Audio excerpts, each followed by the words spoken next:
please direct them to the architect of this report and, of course, Mr. Chidambaram. You want to just start, please? So, Chidambaram sir, you highlighted the state of the Indian economy. Considering that it's going to be, she's presented a series of budgets. And what are your expectations from the union budget this time around? It's going to be the second in the Modi 3.0. It will be Modi 3.0. I actually called it Modi 2.1. I don't think there is a radical change from Modi 2. Unless they accept the realities of the Indian economy, they will continue to trudge on the same path, which is what I fear, which is what I criticize. Unless they change their approach to growth and development, and they adjust their fiscal and monetary policies accordingly, I'm afraid it'll be more of the same, but I don't wish more of the same. I hope that they will change, but if they have not changed until yesterday in their pronouncements, there is barely 48 hours for them to change.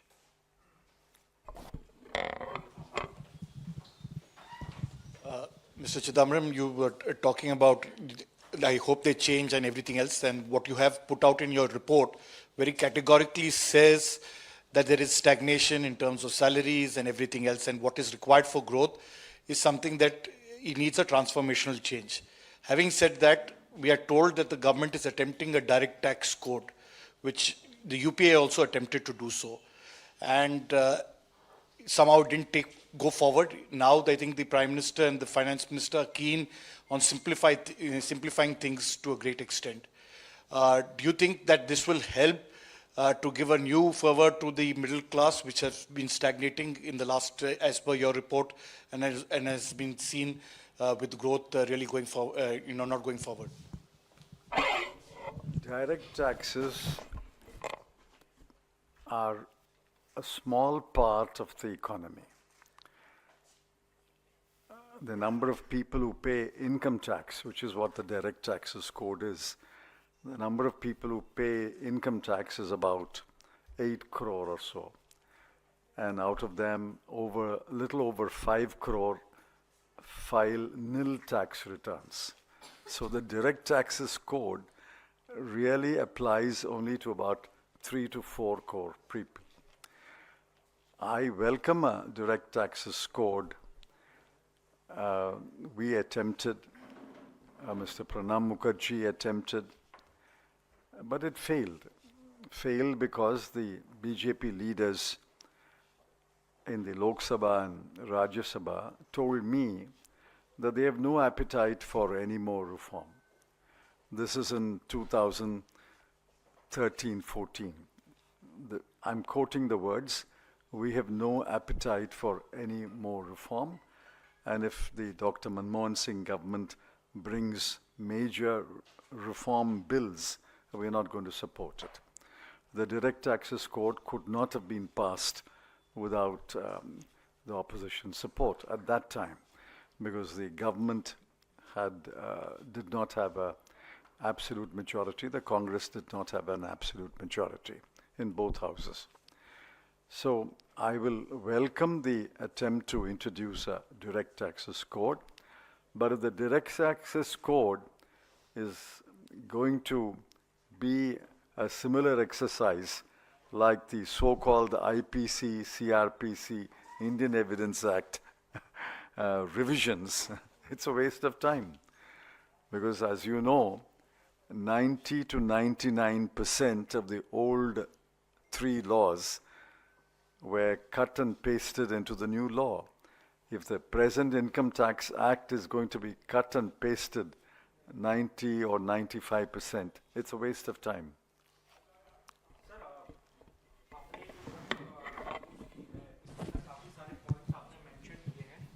क्या इनमें ये भी points हैं या कोई suggestion है जो government को बताए कि इससे हम लोग ओवरकम कर सकते हैं इन सिचुएशन से? क्या ऐसा भी है इन बुक्स में? Are there any suggestions? देखिए ऐसा है, इसका जवाब मैं चाहती हूँ प्रोफेसर गौड़ा दे, लेकिन आपसे सिर्फ ये बताना चाहते हैं, सबको पता है कि असलियत क्या है इकोनॉमी की।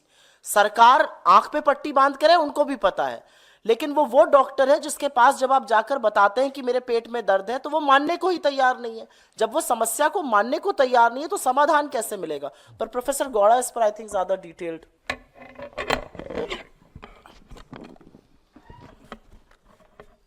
Our job is to tell the truth about the economy and to lay out the facts. The government's job, that's why they've been elected, is to actually act on the facts and find solutions. If you want solutions, look at our manifesto. They've already done that. They've taken our apprenticeship program and turned that into some version of an internship program. So we have lots of suggestions for how to improve the economy. It's there in our manifesto. They have been taking some of them. They're welcome to take more in the interest of the people of India. But most importantly, let this report open their eyes to the reality and to the human tragedies that Supriya Srinath so eloquently elucidated in front of you.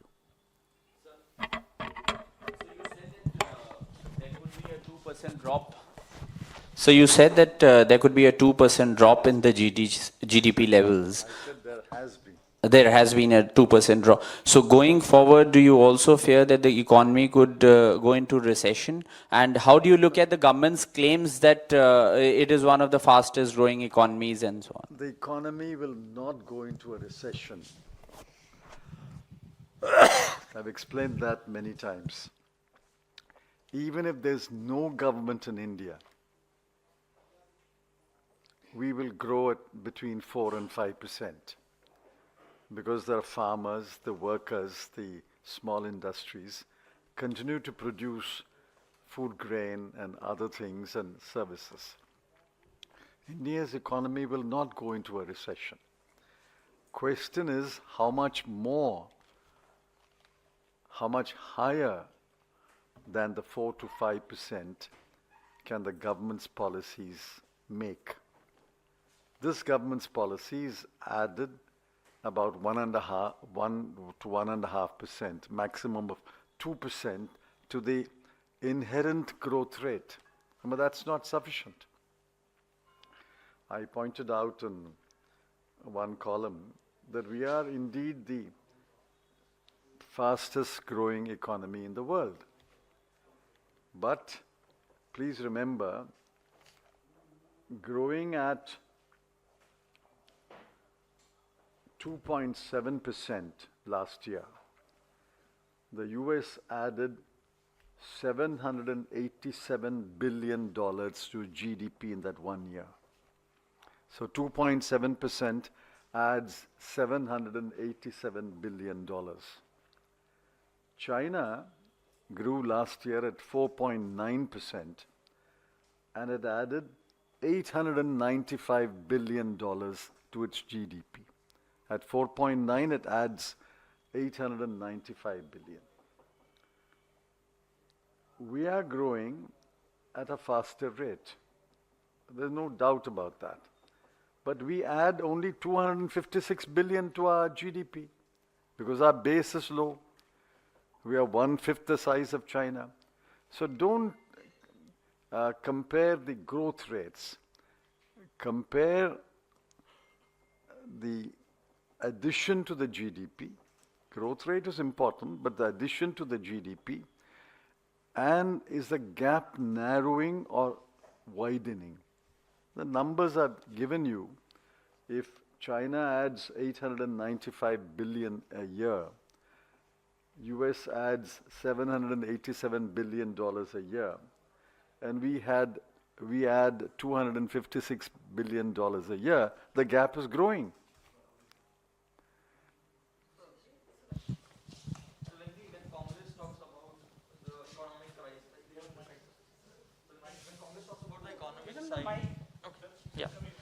An argument comes from the opposition side, be it the BJP or the other parties, is that if So my question is basically when Congress talks about the economic slowdown and everything, an argument that comes from the opposition side, from the BJP, is that if you have such experts from the Congress side, why not work on the Himachal Pradesh government? Why not talk about the physical dip that is going on in Himachal Pradesh? So what is Congress doing in that?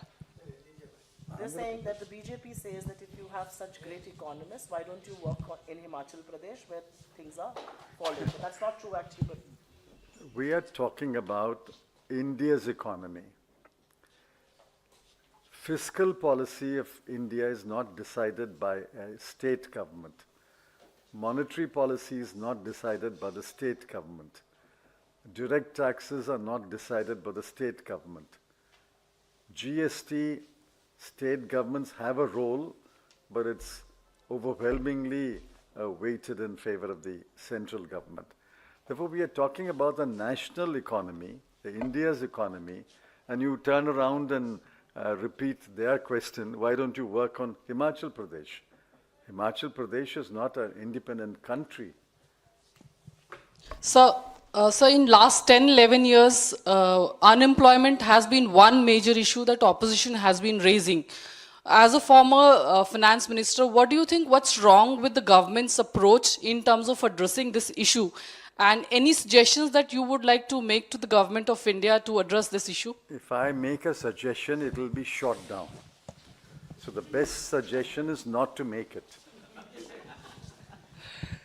An extension to that question on unemployment, Mr. Gowda, because it's one of the issues that you've red flagged in your report. Could you highlight the particular areas or the areas of concern where the unemployment slump is more? And also, you also come from Bengaluru, so the Indian government is talking about digital transformation and how it's going to peg up the economy and employment. So how is the economy faring on that front as far as employment is concerned? So when you look at the various sectors of the economy, you see that more growth of jobs is happening in agriculture. Now, agriculture generates just 15-16% of overall GDP, has to support nearly 50% of the population. So this is a very unproductive or underproductive allocation of people and resources. Okay? What we need is to shift people from agriculture to manufacturing. So there, the micro, small and medium enterprises, the small businesses, the small firms, they were all destroyed either by demonetization or by the way GST was implemented. Now you're starting to see single operations picking up a little bit, and it'll take some time for them to revive. They are actually potential job creators, but this government hasn't shown the kind of concern and investment that's required there. Where they've tried to create production-linked incentives, except for big companies like Apple that have come in here, you import the components, you assemble here and you export. You're not doing any extraordinary value added. So while there is an uptick, it's not enough. Now when you talk about Bengaluru and you talk about the digital economy, we are on the verge of revolutions. You're looking at artificial intelligence, which can change the nature of jobs going forward. Is there anything, can we expect anything in this budget that will be proactive and farsighted and allow for training of our youngsters so that they are ahead of the game? You're seeing China, literally shattering the US's dominance in the domain of artificial intelligence just in the last few days. So basically, this is a government without a clue. And whatever, as Mr. Chidambaram pointed out, the people of India are keeping the economy humming. What you need is sustained 8% and above growth rates like you had during the UPA era for all of us to see, inclusive growth, more opportunities, more jobs, and a chance for our children to have better lives than us. That is the challenge. And you're not seeing it in this government. Instead, so what the government should do, for example, this extraordinary petroleum taxes, that is one area that they could lower a little bit. They've been covering the fiscal deficit substantially by squeezing each one of us. Right? If they were to leave more money in our pockets, then consumption can pick up, growth can pick up, jobs can pick up. That is not something these people are willing to do.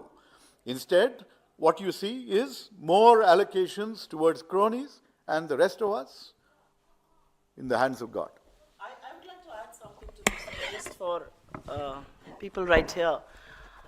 मुझे बहुत खुशी है कि आज अर्थव्यवस्था पर आप लोग इतने सारे उत्सुक सवाल पूछ रहे हैं. आप सब जानते हैं असलियत क्या है, आप देखते हैं असलियत क्या है सड़कों पर, आप वो सवाल पूछ रहे हैं. लेकिन आपके जो साथी प्राइम टाइम शोज करते हैं, डिबेट्स होते हैं, मैंने तो एक डिबेट महंगाई पर होते हुए नहीं देखा. मैंने एक डिबेट इस पर होते हुए नहीं देखा कि आईआईटी बॉम्बे में 34% लोगों का प्लेसमेंट नहीं हुआ. मैंने डिबेट होते हुए नहीं देखा कि किसानों की एमएसपी नहीं है, उन पर इतना कर्जा है. मैंने डिबेट होते हुए नहीं देखा कि हाउस होल्ड सेविंग्स 50 साल में अपने सबसे निचले स्तर में है. ये असलियत है हिंदुस्तान की. डिबेट किस पर होगा?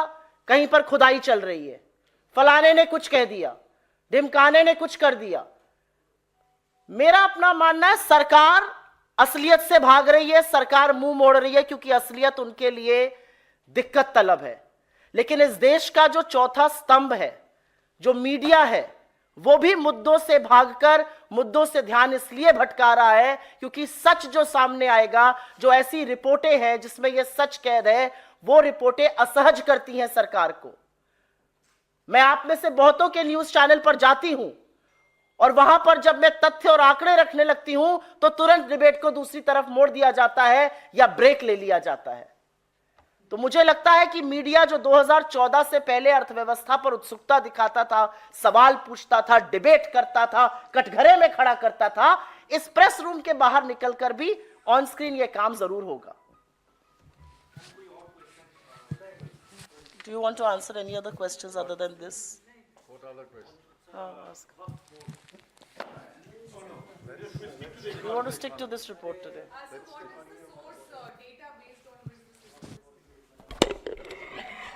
This data is sourced often from government data, Ministry of Statistics and Program Implementation, World Bank, media reports, everything that is in public Press Information Bureau. This is all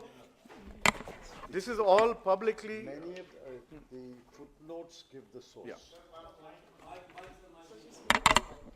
Footnotes give the source. Every page. Just a moment. For example, it says Economic Survey, NSSO Survey, Ministry of Statistics. It also gives the Times of India as a source, but I hope one of you represent the Times of India and you don't disown your source. Therefore, the source is given in several footnotes, and I can count several footnotes in each chapter. So it's not as though we have written this report, or Professor Gowda's team has written this report without acknowledging and indicating the source. Stay ahead with our cutting-edge news app. Instantly access the latest shorts in just 1 minute and breaking news in just 50 words.